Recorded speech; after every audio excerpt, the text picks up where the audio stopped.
The applause was so loud it felt physical, like hands clapping against my chest, while he stood under the lights and said, "I did this on my own." That was the moment I realized I had been erased. Not broken up with. Not left behind. Erased. I was 34 when I watched that live stream from my apartment in Seattle, sitting on the edge of a couch we once picked together from a clearance warehouse. I worked as a brand strategist back then, still do, but that night my job title felt meaningless. The man on stage was my husband of 11 years. Or, more accurately, the man who used to be. When we met, he was 26 and drowning in ambition with no direction. I was 23, finishing my master's, already employed, already steady. I paid for our first apartment. I rewrote his resume so many times I memorized his achievements better than my own. I coached him through interviews, through panic attacks, through the quiet shame of rejection letters he never opened. Distance doesn't arrive loudly. It arrives through habits. He stopped asking how my day was. He started taking calls in the other room. When I spoke, his eyes stayed on his phone, not scrolling, just elsewhere. He said he was tired. I said I understood. I always understood. The betrayal wasn't sudden. It was deliberate.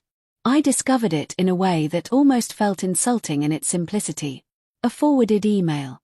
A congratulatory message from a woman at his company thanking him for everything they'd shared during those late nights.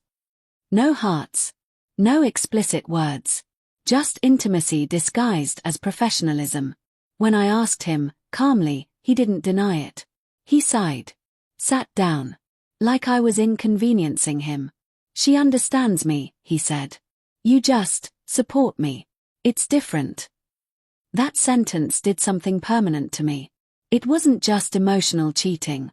It was intellectual theft. He used my ideas in meetings. Rephrased my strategies as his own. Built a reputation off insights we debated at midnight over cold coffee. Then, when success came, he treated me like an old draft, useful once, disposable now. The confrontation happened in our kitchen.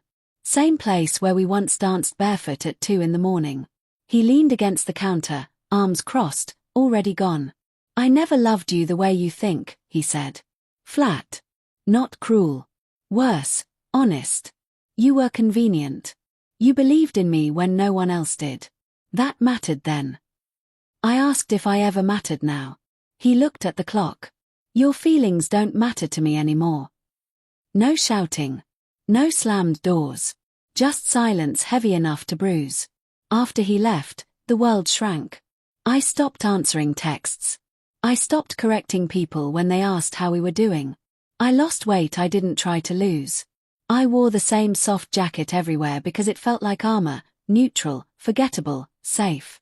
The turning point didn't come with strength. It came with exhaustion. One night, I found myself rereading an old notebook. Ideas. Plans. Brand frameworks in my handwriting.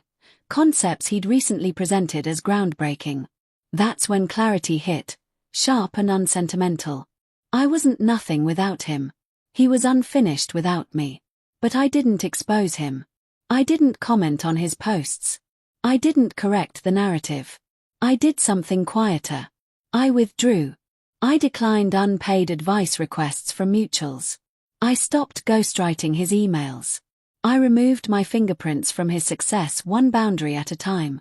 When he reached out months later, subtle, casual, I replied with professionalism, not nostalgia. "I'm unavailable." He rose higher for a while. Then plateaued. Then struggled. Meanwhile, I rebuilt, not dramatically, not loudly. I took on clients who valued collaboration. I spoke at smaller events, not for applause, but for alignment. I learned how to be visible without disappearing inside someone else's shadow. The last time I saw him was accidental. A conference hallway. He looked tired. Not ruined. Just human. He congratulated me on my recent work.